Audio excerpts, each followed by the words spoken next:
Hola a todos, soy la doctora Eliana Hernández Marín. Vamos a revisar en esta clase las patologías más comunes del hígado, vías biliares, páncreas y vaso. Realmente mi plan es que las diapositivas funcionen más que nada como material de repaso, por lo cual tal vez hayan notado la saturación de muchas diapositivas, pero traten de seguir sobre todo las imágenes. Y ya saben que si gustan pueden descargar estas diapositivas en formato PDF. El enlace para que las descarguen de Google Drive está en la descripción del video. El primer estudio de elección de imagen para el hígado, vesícula biliar y vías biliares es el ultrasonido, ya que este está ampliamente disponible, es bastante barato y sobre todo en patologías litiásicas de la vesícula biliar es mucho más útil que la tomografía, como lo estaremos viendo. Aquí tenemos en estas ilustraciones los sitios y forma en la que se coloca el transductor para observar las siguientes imágenes que generalmente son las que son proporcionadas en los estudios ecográficos que ustedes van a solicitar. El hígado es una estructura hipoecoica que tiene un aspecto relativamente homogéneo. Vamos a observar en su interior estas imágenes, ya sean redondas o en forma de ramas, que están en relación con los vasos hepáticos. Principalmente, pues vamos a visualizar las venas suprahepáticas que se originan de la vena cava inferior que vemos aquí. Y también vamos a poder visualizar la circulación portal. Adyacente al hígado vamos a encontrar al riñón derecho y también a la vesícula biliar. La vesícula biliar tiene este aspecto de pera o piriforme, el cual casi siempre les presentamos en una fotografía longitudinal y otra transversa, en donde el diámetro debe ser menor a 120 milímetros en su sentido longitudinal y menor a 40 milímetros en su diámetro anteroposterior. Fíjense en esta pared anterior de la vesícula cómo debe ser una línea ecogénica blanca y delgada, menor de 3-4 milímetros, de preferencia menos de 3 milímetros, decimos que es normal. En las exploraciones hepáticas simples que solicitan, exploramos siempre la vena porta y el conducto biliar común o colédoco, midiendo su calibre, ya que las alteraciones en los calibres de ambos pueden indicar patología. La vena porta tiene en su eje longitudinal este aspecto tubular y el conducto biliar común sin alteraciones tiene este aspecto redondito en su eje transversal, estaríamos haciéndole un corte así, o este aspecto de canal muy delgado en su eje longitudinal, porque digamos que lo estaríamos viendo de esta forma. El diámetro del conducto colédoco, que sería este, no debe superar los 6 milímetros. Sin embargo, en pacientes a los que se les retira la vesícula biliar, situación que conocemos como estatus post-colicistectomía, el conducto biliar común o colédoco puede llegar hasta los 9 milímetros y eso es totalmente común y esperado. Cuando ustedes solicitan un ultrasonido de hígado y vías biliares, para el radiólogo es muy importante conocer el diagnóstico que sospechan, ya que prácticamente las pruebas de función hepática muchas veces son más útiles que un estudio de imagen, particularmente para las enfermedades difusas del hígado, por ejemplo, enfermedades degenerativas como la cirrosis o inflamatorias como la hepatitis. Las enfermedades metabólicas también entran en este espectro de enfermedades, las cuales son de diagnóstico muchísimo más preciso por laboratorios o incluso biopsia antes que por imagen.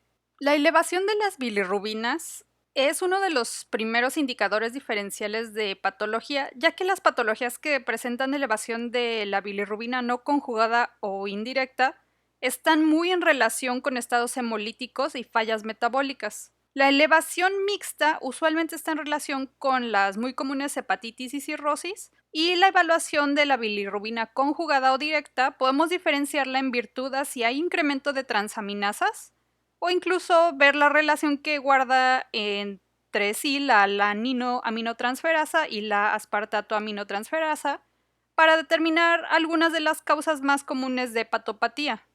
Usualmente predomina la elevación de la alanino-aminotransferasa sobre la aspartato-aminotransferasa en cualquier causa de lesión hepática, pero particularmente es útil saber de esta relación en donde predomina la alanino-aminotransferasa, sobre todo en hepatitis virales, en donde las elevaciones suelen ser muy francas, las elevaciones de estas transaminasas. Prácticamente solo existe una elevación mayor de la aspartato-aminotransferasa sobre la alanino-aminotransferasa en las hepatitis alcohólicas. Otras causas de elevación de transaminasa las vemos aquí en esta tabla Y prácticamente la única que podríamos decir que requiere estudio de imagen es la sospecha de la atresia biliar en los pacientes pediátricos. El resto son básicamente diagnósticos clínicos y de laboratorio. Y pues no hablemos de las hiperbilirruinemias directas con niveles de transaminasas normales, que pues básicamente son diagnósticos clínicos. Probablemente el grupo de las patologías que requieren estudios de imagen son las que están en verde, en relación con patologías obstructivas que típicamente cursan con una franca elevación de la fosfatasa alcalina. Usualmente también cursan con elevación de la GGT o gamma-glutaril transpeptidasa, ya que ésta se eleva ante el daño hepático y de las vías biliares. ¿Por qué puse esta diapositiva? Básicamente para comentarles que la clínica y PFH son muy útiles para los radiólogos para poder diferenciar entre patologías hepatobiliares, ya que verán cómo muchas se parecen entre ellas por imagen. Por lo cual, si ustedes dan la mayor información posible, se pueden llegar a diagnósticos más precisos. Personalmente yo prefiero tomar los casos de patologías hepatobiliares cuando al menos ya hay laboratorios, porque así ya la mayoría de los médicos se han planteado un diagnóstico probable que solo hay que confirmar, y esto nos ahorra muchísimo tiempo en vez de empezar con un ultrasonido y pasar al TAC, terminar a la resonancia magnética, cuando al final de cuentas el paciente solo tenía una hepatitis tipo A, y créanme que esto he visto que pasa. Los métodos más utilizados en imagenología para el estudio del hígado es el ultrasonido, la tomografía y la resonancia magnética. Aquí observamos el hígado en los diferentes métodos de imagen. Creo que su localización es bastante sencilla en estas imágenes. Actualmente el uso de la resonancia magnética para el estudio del hígado es una de las mejores herramientas con las que se cuenta para el estudio de patologías hepáticas, ya que además de detalles anatómicos increíbles, como pueden ver, la resonancia nos da detalles de composición y fisiología de las lesiones o del hígado en general. Ya vimos en las clases introductorias estos términos de T1, T2, saturación grasa, por lo que ya no ahondaré mucho en esto. Pero algo que no habíamos mencionado y vamos a ver en esta clase es esta secuencia de dentro y fuera de fase, que es excelente para la imagen diagnóstica en resonancia de abdomen. Esta secuencia es muy útil para la detección de grasa en las lesiones. La secuencia está compuesta por la secuencia dentro de fase y la secuencia fuera de fase. Esta secuencia fuera de fase se conoce como secuencia de tinta china debido a este aspecto que hay en las interfaces de los tejidos de diferente composición, principalmente líquido y grasa, y les da este aspecto como de pincel en los bordes. No sé si vean esa línea negra que se conoce como desplazamiento químico. También lo podemos ver aquí un poco alrededor del estómago, aquí alrededor del hígado, igual alrededor del vaso. En estas secuencias en fuera de fase podemos detectar cuando un órgano o una lesión presenta grasa, que en muchas ocasiones es un marcador que nos puede orientar a un diagnóstico. Por ejemplo, esta es una secuencia fuera de fase de un hígado normal. Ahora vean esta secuencia en fase de un hígado graso. Cuando adquirimos la secuencia fuera de fase, podemos ver una pérdida de señal que hace que este hígado graso o con esteatosis hepática se vea de un franco color negro o muy hipointenso, a diferencia de un hígado normal en la secuencia fuera de fase. Esto básicamente se los menciono porque vamos a ver el término mencionado un par de veces en la clase. Vamos a iniciar con las lesiones. La primera lesión que hay que conocer en el hígado es la lesión más común, que puede estar presente hasta en 10% de la población en general, usualmente en el lóbulo derecho del hígado, y es el quiste hepático simple. El término quiste es muy común que lo vayan a ver en sus reportes de imagenología, y quiste se refiere a una cavidad llena de líquido con una pared de epitelio cuboidal y una cápsula fibrosa. Yo a los pacientes les explico que es una bolsa con agua que en general no tiene ninguna consecuencia si lo encontramos de forma aislada, como estamos viendo en estos casos. El quiste es una lesión que con mucha frecuencia encontramos incidentalmente, o sea, puede ser que estemos haciendo un estudio por cualquier razón, por ejemplo revisando los riñones, y podemos llegar a toparnos con un quiste en el hígado. Los quistes hepáticos están asociados a enfermedades como la poliquistosis hepática, la enfermedad poliquística renal autosómica tipo dominante o del adulto, o la enfermedad de von Hippel-Lindau, la cual se asocia a otro tipo de lesiones como hemangioblastomas cerebrales y de la médula espinal, hemangiomas pulmonares o hepáticos, quistes renales o incluso carcinoma de células renales, quistes pancreáticos o cistoadenomas ováricos. Cabe mencionarles que en estas patologías es más común que en vez de encontrarnos un solo quiste X, generalmente van a existir múltiples quistes. Por ultrasonido, los quistes son lesiones redondas, anecoicas, de bordes bien definidos. Recuerden que el líquido en ultrasonido es negro y le llamamos anecoico. Ya que esta lesión está formada por líquido, va a generar algo que se llama reforzamiento posterior, que es esto que estamos viendo aquí, más ecogénico o más blanco. Esto ya lo vimos en la clase introductoria sobre ultrasonido. En TAC, los quistes tienen la característica que son hipodensos, ya que recuerden que el líquido tiene esta densidad intermedia o de color gris en tomografía. A grandes rasgos, la hepatitis es el proceso necrótico e inflamatorio de los hepatocitos, con múltiples etiologías como infecciosas, isquémicas, por toxicidad a fármacos, alcohólica, etc. Una etiología común es la etiología viral con virus hepatotropos, como los virus de la hepatitis A, B, C, D, E, etc., citomegalovirus o algunos enterovirus y muchos más. Las infecciones más comunes son las causadas por el virus de hepatitis A, el cual casi nunca cursa con una infección crónica, a diferencia de las infecciones por el virus de hepatitis B o C. El virus de hepatitis B puede tener un curso crónico hasta en un 5 a 10% de los pacientes, de los cuales 25 progresa a cirrosis, 25%. El virus de hepatitis C tiene un curso crónico hasta en un 85 a 90% de pacientes, en donde 10 a 20% pueden progresar a cirrosis. En los pacientes con cirrosis de etiología viral por virus de hepatitis B o C, se sugiere realizar una tomografía contrastada multifase o una resonancia magnética. A veces recomiendan que cada año, porque necesitamos descartar la presencia de carcinoma hepatocelular, ya que la transformación maligna en este contexto es muy frecuente. Realmente la imagenología no tiene gran papel en el diagnóstico de hepatitis, ya que el diagnóstico como tal es clínico, por ejemplo una hepatitis A. Lo llevamos a cabo mediante pruebas de función hepática y un panel viral, más que con un ultrasonido. Los estudios de imagen solo tienen uso cuando se requiere descartar obstrucción biliar o alguna neoformación, como les mencioné. A pesar de esto, existen algunos hallazgos que podemos llegar a observar en ojos, solo algunos casos contados de los pacientes que cursan con hepatitis B. Lo primero, pues, es el crecimiento del hígado o también un crecimiento del vaso. Podemos encontrar también este aspecto en el parénquima hepático, que le llamamos encielo estrellado, ya que el hígado se vuelve más hipoecoico o más oscuro y hace que resalten los vasos portales con este aspecto ecogénico o blanco. También en algunos pacientes se puede llegar a engrosar la pared de la vesícula biliar. Es esta estructura que estamos viendo aquí. En los casos de cronicidad de la hepatitis podemos encontrar ya un hígado cirrótico y en algunos minutos vamos a hablar de esto.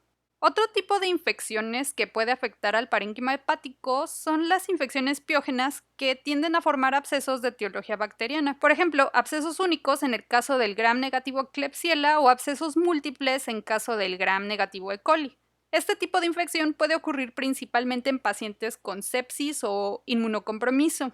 Ya que estas bacterias pueden formar gas, podemos llegar a encontrar gas dentro del absceso, y al ver gas dentro de alguna lesión, esto es altamente sugestivo de etiología piógena. En general, la forma de la lesión en el hígado es la que nos puede hacer sospechar la etiología, ya que el absceso piógeno tiene algo que llamamos morfología en racimos, en donde observamos pequeños abscesos satélite que coalescen hacia una lesión central. Por ultrasonido, generalmente el material piógeno es hipoecoico, como vemos aquí, y a veces podemos llegar a observar ecos en su interior. Esto de ecos son pequeños focos ecogénicos que veríamos así. Los abscesos tienen un aspecto quístico, el cual, como les mencioné, tiene estos quistes satélite que coalescen hacia lesiones mayores, por lo cual podemos decir que esta lesión tiene una especie de bordes lobulados. En la tomografía contrastada observamos la lesión en racimo, que tiene un centro hipodenso, y decimos que con medio de contraste realza en forma de doble diana. Esto es que va a realzar la pared del absceso, como vemos aquí, y por eso la estamos viendo hiperdensa o blanca, y por fuera volvemos a ver esta hipodensidad que está en relación a edema, por eso se ve un poco más gris. Estos abscesos los podemos puncionar guiados por imagen para drenarlos y facilitar su tratamiento, aunados a las terapias por fármacos. La forma extraintestinal más frecuente de la infección por entamoeba histolítica es el absceso hepático, en la que generalmente el absceso se desarrolla adyacente a la cápsula hepática y generalmente ocurren en el lóbulo derecho, por lo que puede llegar a estar muy en contacto con el hemidiafragma derecho. El hecho de que el absceso se forme tan adyacente a la cápsula lo pone también en riesgo de ruptura. Desgraciadamente, Latinoamérica sigue siendo considerada como zona endémica para la infección por amibas. Podemos sospecharlo en el contexto clínico adecuado cuando en radiografía de tórax observamos una elevación del hemidiafragma derecho, como vemos aquí, o podemos también observar consolidación del lóbulo inferior o derrame pleural derecho, que en este caso estaríamos observando aquí porque vean cómo vemos la imagen de menisco.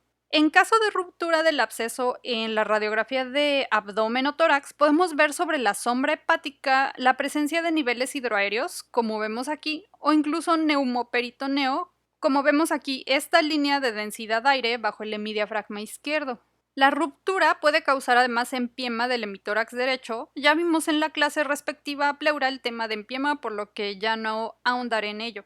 Como tal, el absceso hepático lo podemos sospechar por ultrasonido al observar una masa la cual usualmente es redondeada u oval con paredes bien definidas. Esta masa puede ser hipoecoica con ecos finos en su interior. Como les dije, los ecos finos son estos pequeños puntos ecogénicos o blancos que estamos viendo aquí claramente. Y también puede haber algunos abscesos que se vean más hacia una tendencia hiperecoica o blanca, como estaríamos viendo aquí. Ya que los abscesos son primordialmente líquidos, van a tener reforzamiento posterior importante como este que estamos viendo aquí, que es todo este brillo como blanco. Tomográficamente vamos a ver a la masa redonda hipodensa, ya que está formada por líquido con un borde bien definido.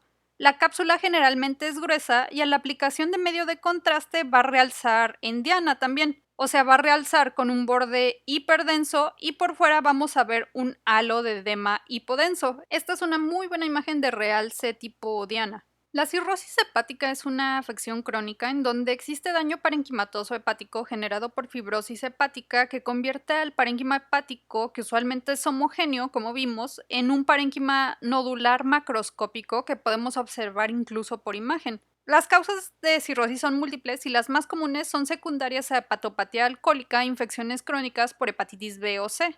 Van a existir cambios en PFH, pruebas de coagulación, cambios en BUN, etcétera, que reflejen el grado de daño. Podemos estadificar estas hepatopatías crónicas mediante el viejo modelo de Child-Pugh o el modelo MELD que se usa más recientemente. Los cambios que ocurren con la cirrosis por imagen, ya sea en ultrasonido o TAC, son la disminución del tamaño del hígado, como vemos en esta tomografía, pero con un aumento del lóbulo caudado que está localizado aquí en esta región. Los bordes hepáticos se tornan irregulares, como vemos aquí o aquí, y esto es como si fuera un camino empedrado, básicamente. Vean cómo en el parénquima vamos a observar este aspecto de múltiples nódulos, y estos cambios van a generar alteraciones en el flujo portal que a la larga van a provocar hipertensión portal, y uno de los cambios más básicos que podemos detectar es la dilatación de la vena porta, la cual usualmente va a medir más de 12 milímetros en caso de hipertensión portal. En casos de hipertensión portal muy franca, entonces decíamos que vamos a poder ver a la vena porta francamente dilatada y además esta vena porta va a tener un flujo sanguíneo alterado en su interior que podemos nosotros estudiar mediante ultrasonido Doppler.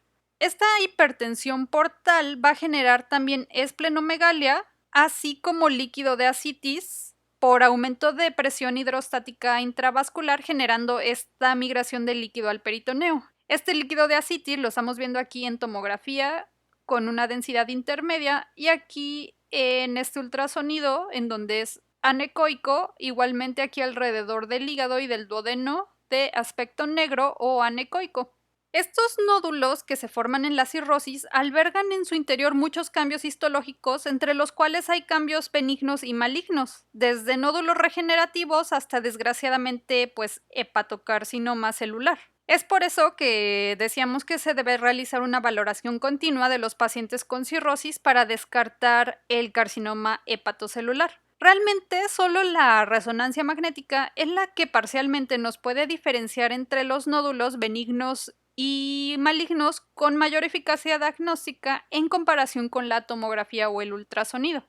Existe una multitud de tumores benignos hepáticos, pero vamos a ver rápidamente los 4 principales. Menciono aquí las principales características de los tumores en resonancia magnética, pero realmente el aspecto que más nos interesa a este nivel es el aspecto en ultrasonido y en tomografía, y así que estos son los hallazgos que les voy a mencionar. El tumor hepático benigno más común es este tumor de grupo de cavidades rellenas de sangre con paredes de endotelio que conocemos como hemangioma.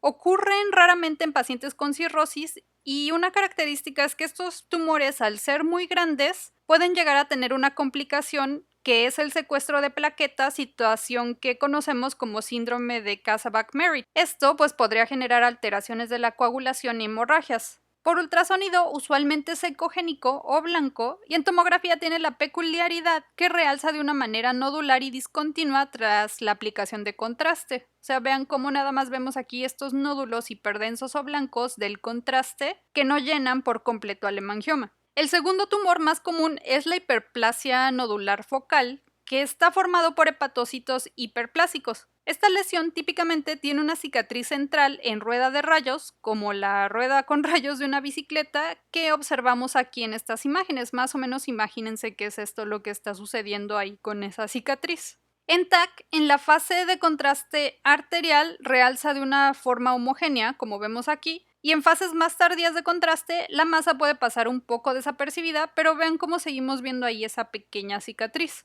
El adenoma hepático es un tumor muy dependiente a hormonas, por lo que es súper común encontrarlo en pacientes que consumen anticonceptivos orales u hombres que sobreutilizan esteroides. También en pacientes con obesidad, las cuales tienen conversión periférica de estrógenos en el tejido adiposo. Estos tumores pueden alcanzar un gran tamaño y de forma espontánea o con algún traumatismo abdominal, por ejemplo, pueden romperse y sangrar hacia el peritoneo. Por ultrasonido pueden ser ecogénicos o hipoecoicos. Cuando son ecogénicos o blancos es porque tienen grasa y estos corresponden más o menos al 30% de adenomas. En TAC van a tener un aspecto muy variable, este sería un adenoma, y cuando se rompen podemos ver cómo alrededor del hígado llega a identificarse esta sangre fresca hipodensa, y vean también cómo podemos identificar al tumor aquí. El angiomiolipoma hepático, como su nombre lo dice, está compuesto de tejido vascular y grasa. Está asociado a esclerosis tuberosa, la cual es una condición genética caracterizada por múltiples tumores y epilepsia. Ya ahondarán en esto en sus clases de genética. Estos angiomiolipomas también son muy comunes en los riñones, en donde usualmente poseen más grasa a diferencia de los angiomiolipomas hepáticos. Los angiomiolipomas que contengan grasa van a ser hiperecoicos en el ultrasonido, ya que recuerden que la grasa puede ser hiperecoica y en la tomografía son hipodensos, al igual que el aspecto de la grasa que vemos en tomografía, como estamos viendo aquí alrededor del abdomen. En la grasa subcutánea de este paciente, vean cómo tiende a ser negra o hipodensa, y aquí esta masa no es totalmente negra, pero pues tiende a ser hipodensa. Probablemente como estudiantes de pregrado, para su fortuna, lo más importante que sepan es lo que subrayé en amarillo. Realmente esto es bastante complicado hasta para nosotros a veces.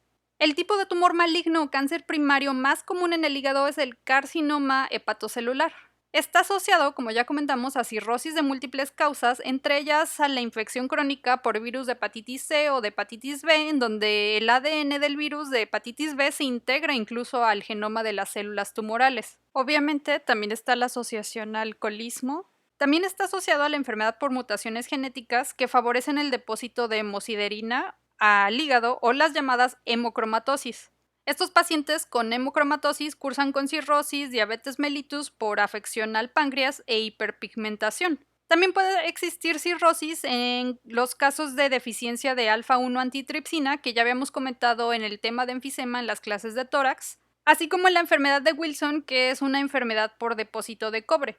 En los pacientes usualmente el marcador tumoral del laboratorio es la alfa-fetoproteína, la cual se va a encontrar elevada.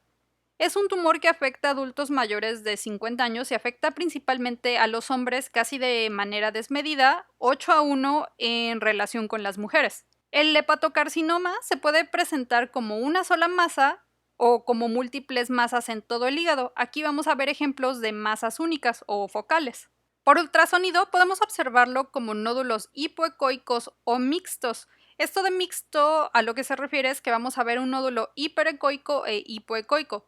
Usualmente podemos observarlos en hígado de aspecto cirrótico, como ya habíamos comentado. En tomografía requerimos hacer un estudio multifase, esto es, hacer tomografía sin medio de contraste y tras inyectar el contraste intravenoso, repetir la tomografía en múltiples ocasiones a diferentes tiempos.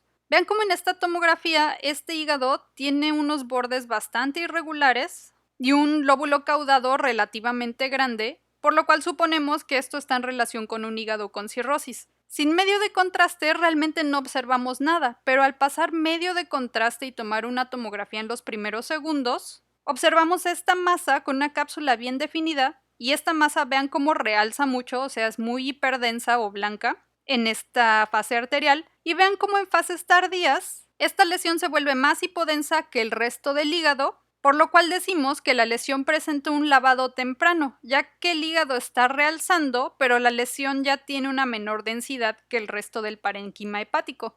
Este tipo de comportamiento de realce arterial muy fuerte de manera temprana y lavado rápido nos hace sospechar que esta masa hepática se puede tratar de un carcinoma hepatocelular. A veces también podemos ver cómo el tumor invade la vena porta. La resonancia magnética es una herramienta súper útil, si no es que la más útil para el diagnóstico de hepatocarcinoma, ya que como vimos en las clases de medio de contraste, contamos con contrastes altamente selectivos para el hígado, los cuales nos dejan diferenciar entre hepatocitos normales y hepatocitos con alguna alteración, por ejemplo neoplásica.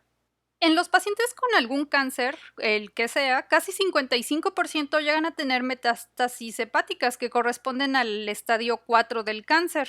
Usualmente podemos sospechar que estamos viendo metástasis hepáticas si observamos múltiples lesiones en el hígado diseminadas de manera aleatoria.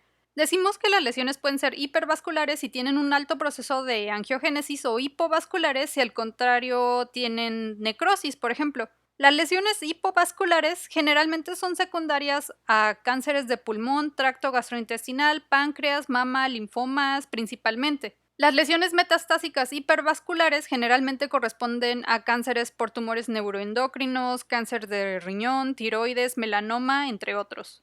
Por imagen vamos a observar en ultrasonido múltiples masas, ya sean ecogénicas como estas que estamos viendo aquí, o hipoecoicas con bordes ecogénicos. Aquí la ecogenicidad realmente no está en relación de qué tan hiper o hipovasculares son. Esto de la vascularidad lo vamos a definir en la TAC, en donde las metástasis hipervasculares van a mostrar este realce hiperdenso con el medio de contraste, mientras que las metástasis hipovasculares no van a realzar y van a ser hipodensas, como estamos viendo aquí. Al depósito de lípidos en el hígado lo conocemos como esteatosis hepática o hígado graso. Este depósito puede además favorecer el curso de un proceso inflamatorio en el hígado. Las causas son metabólicas, por alimentación, hasta fármacos como quimioterapia, que en 85% de los casos puede causar cierto grado de esteatosis. También el uso de esteroides, abuso de alcohol o enfermedades genéticas como la fibrosis quística están en relación con hígado graso. Los dos tipos básicos de hígado graso son hígado graso alcohólico y no alcohólico, en donde entran, por ejemplo, las causas metabólicas y de obesidad.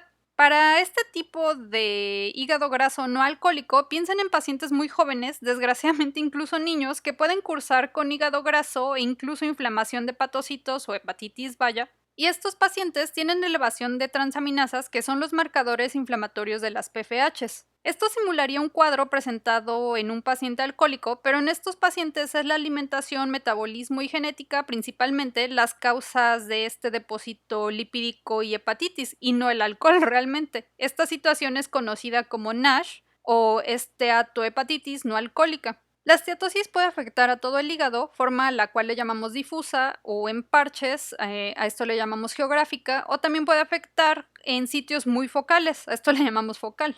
Esta forma focal usualmente se localiza cerca de ciertas regiones que por su drenaje vascular facilitan el depósito de grasa y las encontramos alrededor de la vena porta, venas suprahepáticas o el ligamento falciforme principalmente. Créanme que van a ver muchas veces en sus reportes de ultrasonido hepático que ese hígado ya tiene cambios que sugieran esteatosis hepática. Recuerdan que en la sección de ultrasonido decíamos que la grasa por ultrasonido la vamos a poder ver ecogénica o blanca, pues eso es lo que vamos a observar.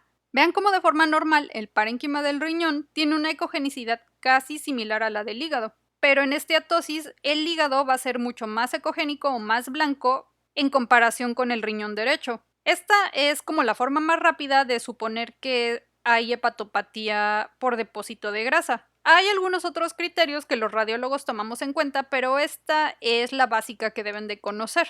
Vean cómo en la esteatosis focal hay solo una sección adyacente a los vasos que tiene ecogenicidad hiperecoica. En la TAC la grasa tiende a tener una menor densidad, o sea, tiende a ser más oscura. Es por eso que en esteatosis podemos ver un hígado hipodenso.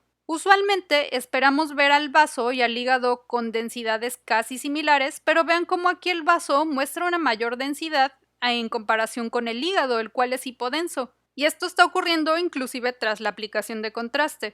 Si ustedes miden las unidades Hounsfield del hígado y el vaso, podemos sospechar que el hígado es graso si el vaso tiene 25 unidades Hounsfield más por arriba del hígado. Ya habíamos comentado previamente cómo con la resonancia magnética podemos sospechar infiltración grasa con la secuencia de tinta china o fuera de fase, al ver un hígado que en secuencia fuera de fase se visualiza de forma hipointensa o negra.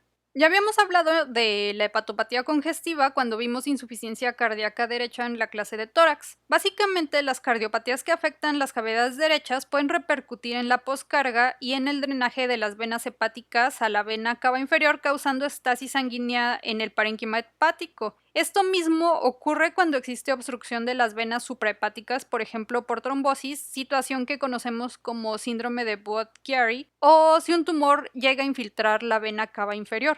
Estas situaciones dilatan las venas suprahepáticas y eventualmente puede generar aumento de tamaño del órgano como tal, tanto que este elongue la cápsula de Gleason causando dolor. Puede inclusive existir cierto grado de inflamación que provoque un aumento de las enzimas hepáticas. Por imagen podemos observar hepatomegalia, particularmente del lóbulo derecho, que drena de una forma más directa hacia la vena cava inferior, así como dilatación de las venas hepáticas o suprahepáticas y también dilatación de la vena cava inferior. En TAC podemos observar un hígado el cual realza de manera anormal o heterogénea, como estamos viendo aquí, ya que el contraste lleva una vía intravenosa. Podemos incluso llegar a observar migración del líquido hacia el tercer espacio, o sea, fuera de los vasos, y hacia la cavidad peritoneal en forma de ascitis, como estamos viendo aquí. Vamos ahora a hablar un poco sobre la vesícula biliar y las vías biliares.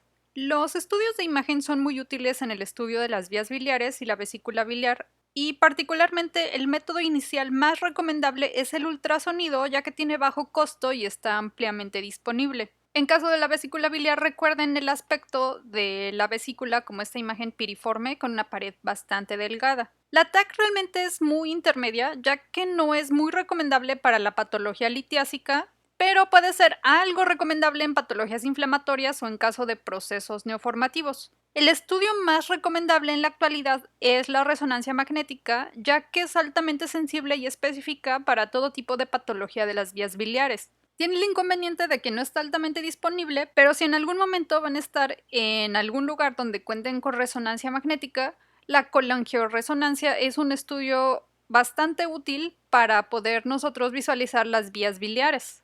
Con la resonancia magnética podemos valorar la anatomía de las vías biliares de una forma muy precisa que prácticamente con ningún otro estudio como ultrasonido o tomografía podemos lograr.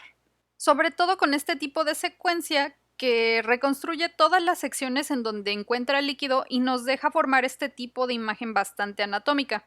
De manera rápida, recordemos que la vía biliar intrahepática va a drenar hacia el conducto hepático derecho e izquierdo, que juntos van a formar al conducto hepático común. La vesícula biliar va a drenar hacia el conducto cístico, el cual a su vez va a drenar hacia el conducto hepático común o conducto colédoco. En este conducto colédoco va a drenar el conducto intrapancreático que vemos aquí hacia esta porción final del colédoco, que finalmente va a drenar hacia el duodeno mediante el esfínter de Oddi.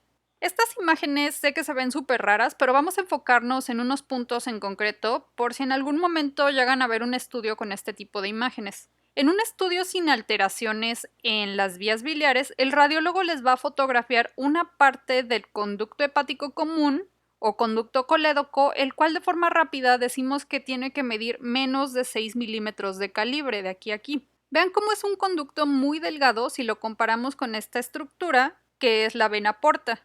Esta de forma rápida decimos que debe de medir menos de 12 o 13 milímetros de calibre. Vean cómo los conductos intrahepáticos son aún más delgados en comparación con la vena porta, derecha e izquierda. Cuando observamos dilatación de las vías biliares intrahepáticas, podemos sospechar patología a ese nivel y prácticamente tenemos que estudiar cuál es la etiología de esa dilatación. Vean cómo aquí el conducto colédoco pasa de ser un delgado ducto, como veíamos aquí, a esta monstruosidad dilatada. Vean aquí en esta imagen cómo la vena porta, que es esta estructura vascular que tiene un flujo sanguíneo, y pues este flujo lo podemos detectar con Doppler, con ultrasonido Doppler. Aquí en el conducto colédoco hay bilis que no tiene flujo, por lo cual no detectamos color dentro de la estructura. Y vean cómo pasa de tener esta relación de ducto delgado, ducto grueso o conducto colédoco y vena porta a verse casi del mismo tamaño, o incluso aquí vemos el conducto colédoco más dilatado que la vena porta. Esto es completamente anormal. Los conductos intrahepáticos se dilatan de una forma muy característica. Vean cómo el hígado adquiere este aspecto de ramas muy irregulares. Y si midiéramos estos conductos de aquí a acá, pues prácticamente se sobrepasarían los 3 milímetros, que era el tamaño normal. Si en algún momento les toca ver imágenes de dilatación de la vía biliar, ya verán cómo es muy característico este aspecto del hígado. En tomografía realmente solo podemos ver dilataciones extremas. Vean cómo aquí en el hígado podemos observar solo los vasos con medio de contraste, ya que el contraste lo inyectamos de forma intravascular. Los vasos son estas estructuras que vemos aquí hiperdensas. Ahora vean cómo en una dilatación de la vía biliar vamos a observar estos vasos hiperdensos o blancos, pero junto a ellos observamos imágenes de ramas dilatadas, como veíamos en el ultrasonido. Estas son las vías biliares intrahepáticas dilatadas. Incluso aquí hay una dilatación de la vesícula biliar. Comparen esta vesícula con esta.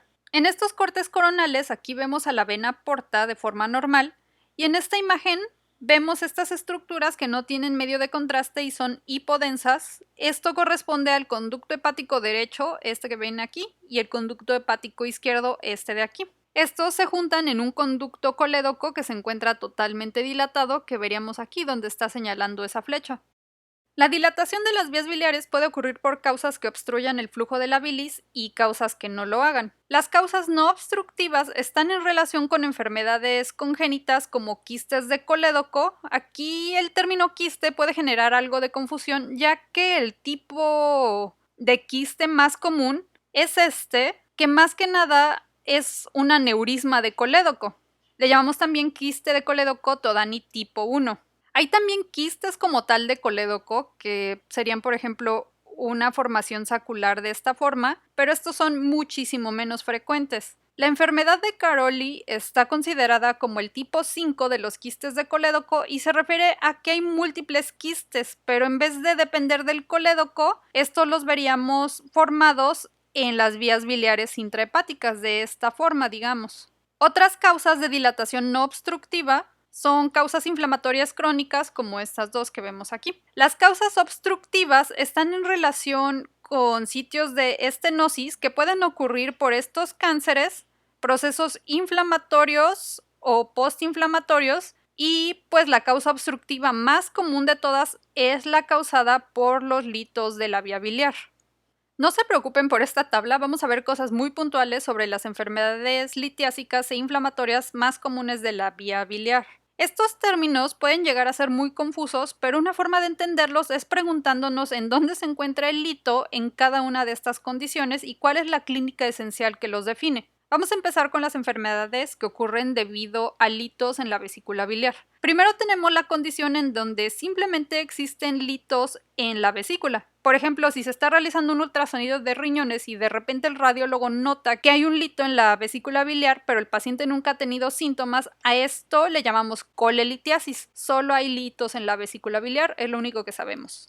Cuando el paciente presenta sintomatología dolorosa o marcadores de laboratorio asociadas al proceso inflamatorio que genera el hito sobre la vesícula y vías biliares, entonces hablamos de colecistitis, ya que la contracción vesicular postprandial por hormonas como la colecistoquinina es episódica, o sea, ocurrirá muchas veces de una forma continua, sobre todo después de comer, este cuadro puede volverse crónico. Es aquí en donde puede existir en un paciente dolor que puede ser típico de un cólico biliar o no típico, pero el cual remite después de cierto tiempo. Realmente el paciente no va a tener marcadores de inflamación biliar por laboratorio o marcadores sistémicos de inflamación, fiebre, por ejemplo. Puede llegar un momento en donde tras muchos episodios de dolor que remite, el hito se impacte en el cuello de la vesícula y entonces comienza a existir un proceso inflamatorio de la vesícula biliar que se va a manifestar como dolor biliar que no va a ceder y va a existir dolor y o detención de la respiración tras la compresión que hagamos nosotros sobre el cuadrante superior derecho, y esto lo conocemos como signo de Murphy. O puede haber marcadores de inflamación biliar como incremento en reactantes de fase aguda, bilirrubinas, transaminasas e incluso leucocitosis. Aquí decimos que esta colecistitis está agudizada. Prácticamente con estas tres patologías biliares a nivel de la vesícula biliar, el ultrasonido es suficiente para diagnóstico. En el caso de colecistitis agudizada, la medicina nuclear es un método que llega a ser muchísimo más útil que un ATAC, por ejemplo. La gammagrafía AGIDA hepatobiliar es muy útil en el caso de colecistitis agudizada, sobre todo cuando el ultrasonido no es concluyente. Muy bien, entonces tenemos que cuando hay litos en la vesícula biliar puede ser colecistitis, colelitiasis, colecistitis crónica litiásica o colecistitis crónica litiásica agudizada. Ok, cuando un lito se ha salido de la vesícula y ahora se encuentra en el conducto colédoco o de forma menos frecuente se haya formado aquí mismo y este lito ocluya de forma total o parcial el flujo de la bilis, a esto le llamamos coledocolitiasis. Esta obstrucción puede generar dilatación de la vía biliar y proceso inflamatorio, el cual se va a manifestar con, además de los signos de enfermedad inflamatoria biliar de la colecistitis, pues obviamente se va a manifestar con ictericia. En laboratorio, el patrón típico de oclusión biliar es el incremento de la bilirrubina directa y el aumento muy franco de la fosfatasa alcalina. En unos momentos verán ustedes por qué es más recomendable para todos, paciente, tratante y radiólogo por igual, que para esta sospecha se realice una colangioresonancia magnética si tienen suerte de que cuenten con ella. Entonces, la coledocolitiasis corresponde a los litos en el colédoco o en general en los conductos biliares extrahepáticos. Finalmente, al proceso infeccioso e inflamatorio de causas obstructivas o no obstructivas de la vía biliar, a esto le llamamos colangitis. Y pues ya estamos hablando de las vías biliares intrahepáticas. Clínicamente se sospecha con la clásica triada de Charcot de fiebre, ictericia y dolor en el cuadrante superior derecho, pudiendo en casos más complicados generar esta péntada de Raynaud, en donde además de estos tres hallazgos existe hipotensión y alteración del estado mental, generalmente porque la colangitis puede generar sepsis. Realmente es un diagnóstico muy clínico en donde vemos todos los marcadores de inflamación que hemos visto alterados. Ok, entonces ya conocemos en dónde vamos a localizar a cada patología y vamos a ver ahora los hallazgos por imagen típicos de las mismas. La colelitiasis decíamos que se refiere a la presencia asintomática de litos en la vesícula biliar. Existen los litos primarios que generalmente son de pigmentos que se forman en los conductos biliares y pueden depositarse en la vesícula. Los litos secundarios generalmente son de colesterol y se forman en la vesícula biliar, pero pueden migrar hacia los conductos biliares. Casi 1 de cada 10 adultos puede tener litos biliares y en mayores de 65 años es prácticamente 1 de cada 5. Los factores de riesgo para la formación de litos hace 20 años mencionaban que eran las 4 o 5 Fs clásicas de Fat, Female, 40, Fertile, y algunos incluyen Fair Skin, que significa de piel clara. Pero realmente este análisis resulta corto en algunos contextos. Respecto a la edad, aparentemente cada vez afecta a personas más jóvenes. Otros factores que son también importantes es la susceptibilidad genética, diabetes, dislipidemias, pérdida de peso rápida, medicamentos y otros factores que favorecen la ptasis biliar, como estos. Los litos de pigmentos biliares generalmente son comunes en pacientes con cirrosis, enfermedad de Crohn, pacientes con resección de ilio, porque recuerden que ahí se absorben muchas de las sales biliares, hiperbilirubinemias, sobre todo en el contexto de las enfermedades hemolíticas. Cuando estas litiasis se complican, pueden desencadenar cuadros inflamatorios e infecciosos, ya decíamos como de colecistitis, coledocolitiasis, colangitis, pancreatitis litiásica, sobre todo cuando los litos son menores de 3 milímetros, o sea, microlitiasis biliares, o incluso pueden generar oclusión intestinal en una patología que conocemos como ilio biliar. Para identificar a los pacientes con litos biliares, el ultrasonido es muy útil. El ultrasonido está ampliamente disponible, es barato y detecta casi 95% de los litos en vesícula biliar. Y las imágenes pues van a ser muy clásicas. Vemos dentro de la vesícula biliar estas imágenes ecogénicas, redondas u ovales, que son los litos, los cuales vean cómo tienen sombra posterior, que es esta como barra negra que se proyecta hacia detrás de cada lito. Ya habíamos mencionado que la TAC no tiene mayor utilidad en la patología litiásica en comparación con el ultrasonido, ya que desgraciadamente el porcentaje de detección de litos es de 57 a 88% aproximadamente. Por otra parte, la colangioresonancia, que es básicamente un estudio con múltiples técnicas para el estudio de la vía biliar por resonancia magnética, nos va a dejar detectar litos del 90 al 100% de los casos. Este es un ejemplo de dos adquisiciones de resonancia magnética en T2. Vean cómo la bilis es hiperintensa o blanca porque es líquida. Vean también aquí cómo dentro del conducto espinal vemos el líquido cefalorraquídeo de color hiperintenso o blanco. Por eso podemos suponer que estas secuencias son T2. Observen dentro de la vesícula biliar todas estas imágenes que llamamos ausencia de señal, que están en relación a litos, todas estas imágenes como redondas negras. Incluso aquí, en esta punta de flecha, podemos ver el conducto colédoco dilatado con un lito enclavado ahí dentro. Ahora vean cómo con la TAC realmente no podemos ver estos litos porque no están calcificados. Es el mismo paciente. Si solo tuviéramos la TAC, podríamos pensar que el paciente no tiene litos y solo vemos realmente cambios inflamatorios aquí en la pared de la vesícula biliar. También vemos aquí este conducto colédoco dilatado, ya que recuerden que queremos que mida menos de 6 milímetros de forma normal, pero realmente no podemos apreciar de manera franca el lito que ahí se encuentra y ya pudimos ver mediante resonancia magnética. He notado que siempre hay bastante confusión entre si realmente es útil la tomografía para litiasis biliar, pero pues ya les expliqué que realmente es limitada. Si en un paciente que sabe que ha tenido litos por mucho tiempo o no sabe que los tiene, uno de esos litos se enclava en el conducto cístico, se puede generar un proceso inflamatorio de la vesícula biliar que conocemos como colecistitis crónica litiásica agudizada. Ya que el paciente presenta sintomatología inflamatoria biliar en ese momento, decimos que está agudizada.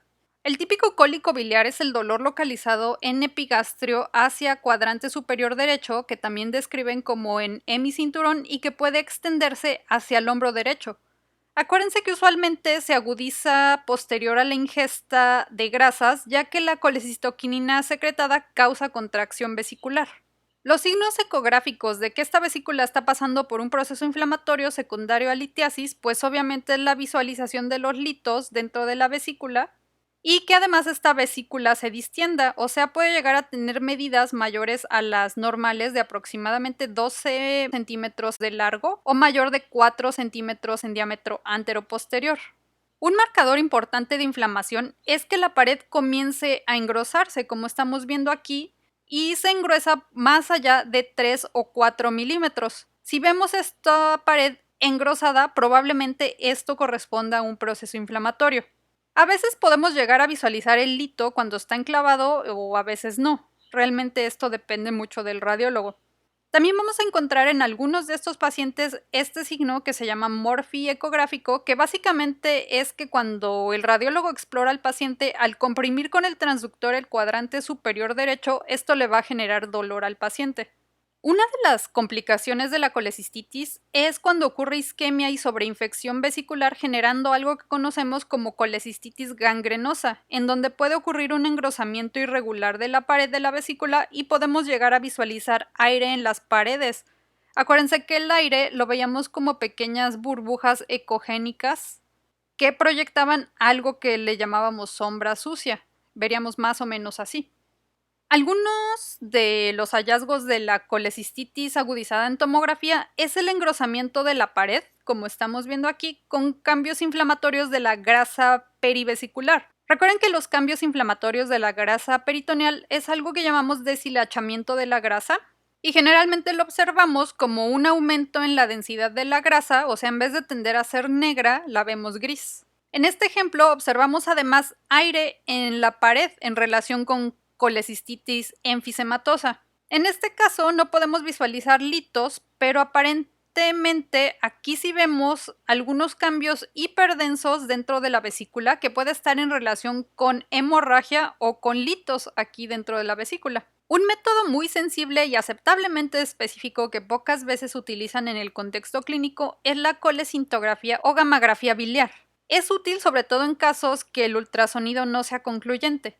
Básicamente lo que hace el estudio es detectar la permeabilidad del conducto cístico. De forma normal, usualmente vemos el radiofármaco ser excretado por toda la vía biliar hacia la vesícula y finalmente hacia el duodeno. Pero en el caso de que haya un proceso inflamatorio y la vesícula y vía biliar estén ocluidos ya sea por lito o por edema, no se va a permitir la perfusión del radiofármaco hacia dentro de la vesícula y en imágenes tardías a 1 hora o de forma confirmatoria a las 4 horas, no vamos a poder visualizar a la vesícula biliar cuando hay colecistitis. Vean cómo aquí realmente no vemos dónde está la vesícula biliar. Obviamente no detectamos litos con este estudio, pero sí el proceso inflamatorio. En los pacientes muy graves, por ejemplo los que generalmente se encuentran en terapia intensiva, puede haber condiciones que creen el ambiente perfecto para la estasis de la bilis, generando colestasis y posiblemente isquemia o infección de la pared vesicular. Estos pacientes pueden cursar con colecistitis sin que los litos sean los causantes de la inflamación. A esto le llamamos colecistitis alitiásica. Esta colecistitis alitiásica está asociada a los pacientes con trauma, quemaduras, sepsis, terapéutica con opioides, ventilación mecánica o nutrición parenteral total. El diagnóstico puede ser difícil por la condición en la que se encuentran los pacientes, pero por imagen podemos observar a la pared de la vesícula biliar engrosada, como estamos viendo en todos estos casos, y podemos ver la presencia o no del líquido perivesicular. Acuérdense que el líquido es anecoico o negro y vean cómo podemos ver algo alrededor de estas vesículas.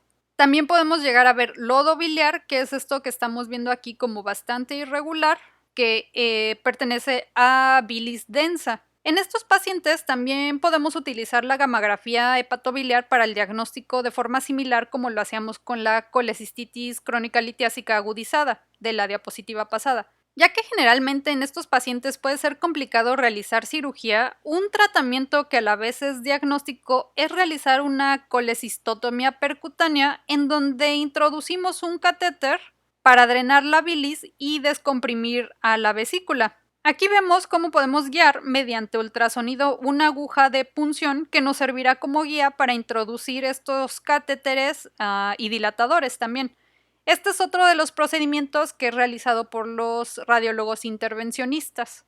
A pesar de que siempre lo único que quieren saber cuando solicitan un ultrasonido por colecistitis es el grosor de la pared de la vesícula, realmente engrosamiento de la pared de vesícula biliar no es sinónimo con colecistitis.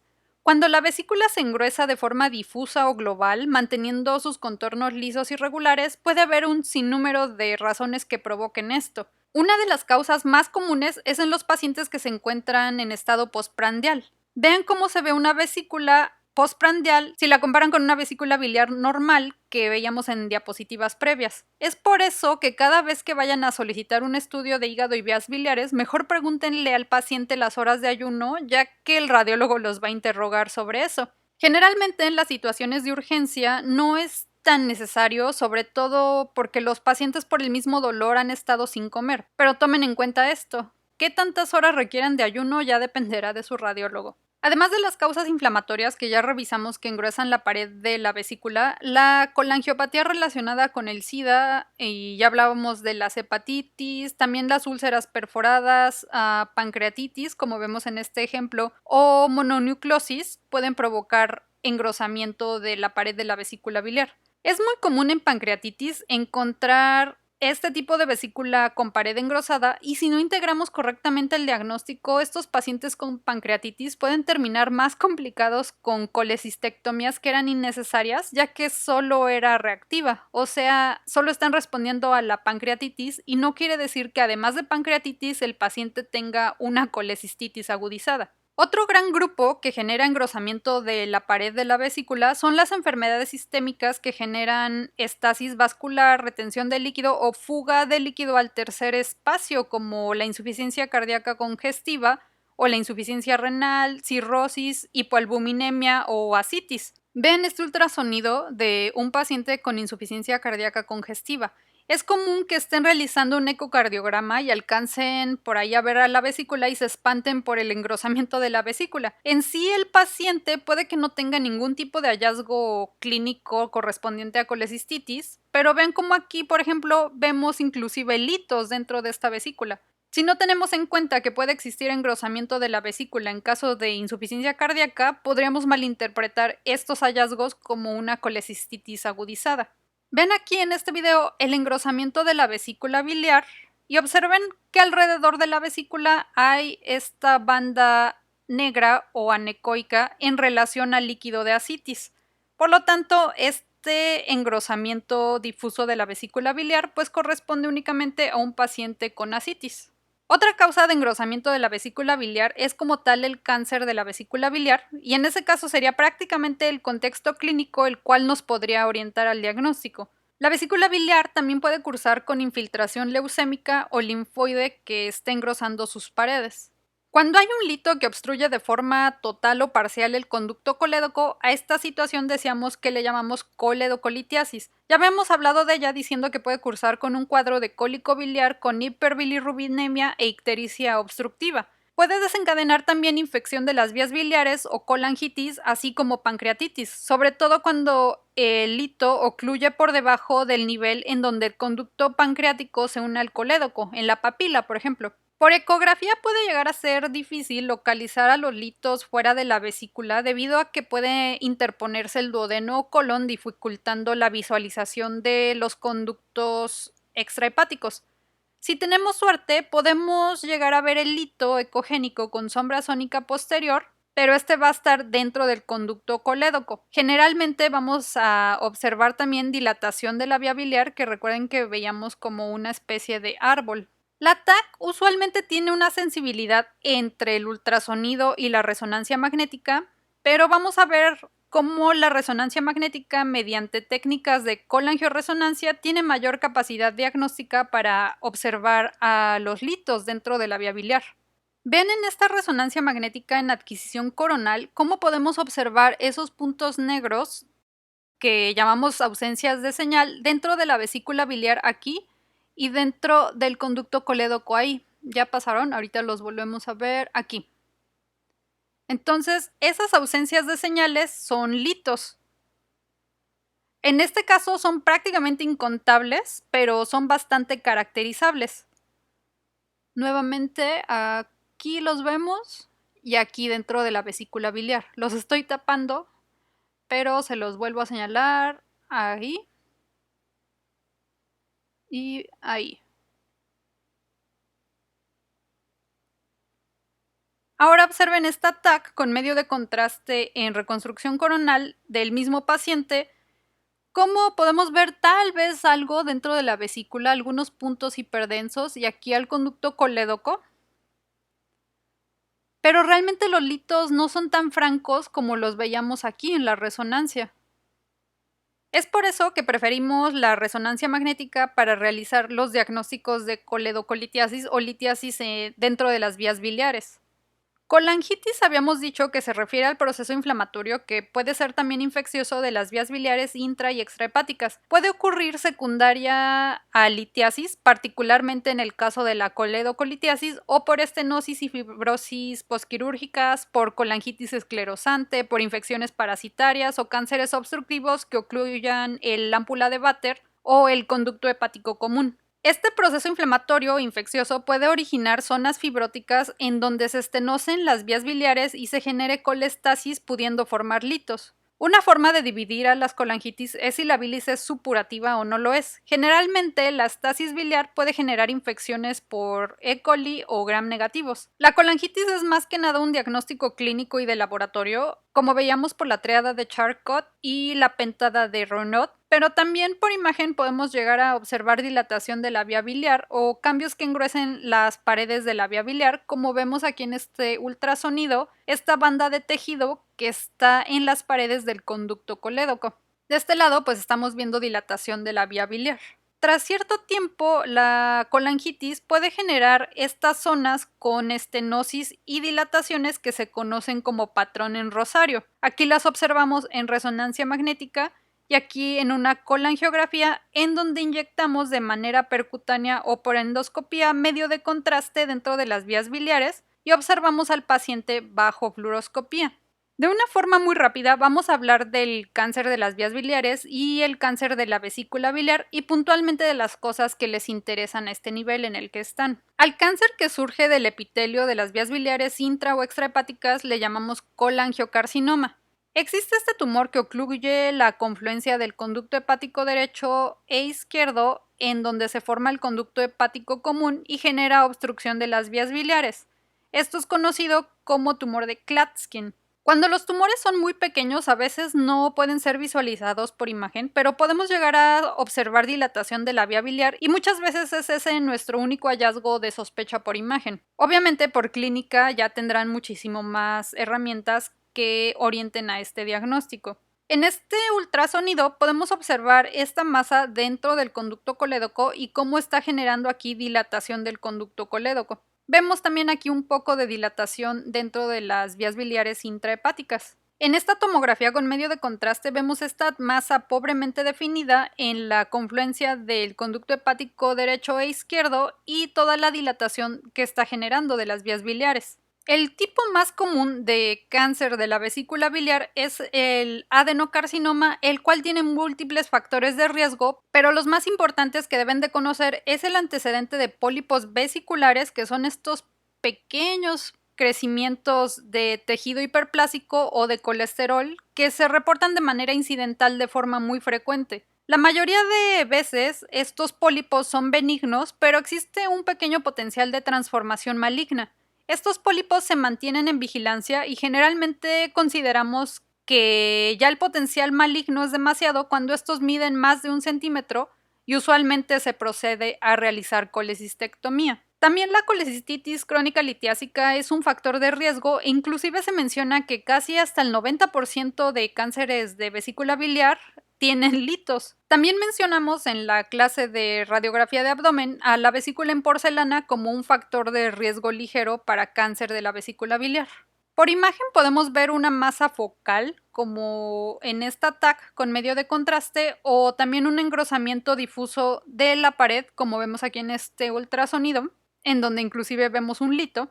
Puede también presentarse como engrosamientos focales de la pared o incluso a veces como francas masas, que casi ya es este caso, en donde estas masas van a reemplazar a la vesícula biliar. Aquí también vemos un lito dentro de esta vesícula maligna. A veces el diagnóstico de los cánceres de vesícula biliar es muy tardío porque la sintomatología suele ser vaga. Puede o no también existir dilatación de las vías biliares o linfadenopatía por metástasis ganglionares. Para el diagnóstico de estas dos condiciones, realmente nos apoyamos en primera instancia con el ultrasonido, pero siempre requerimos de métodos de imagen seccional como TAC o resonancia magnética para valorar si la masa ha invadido estructuras localmente o en caso de que ya existan metástasis a otros órganos.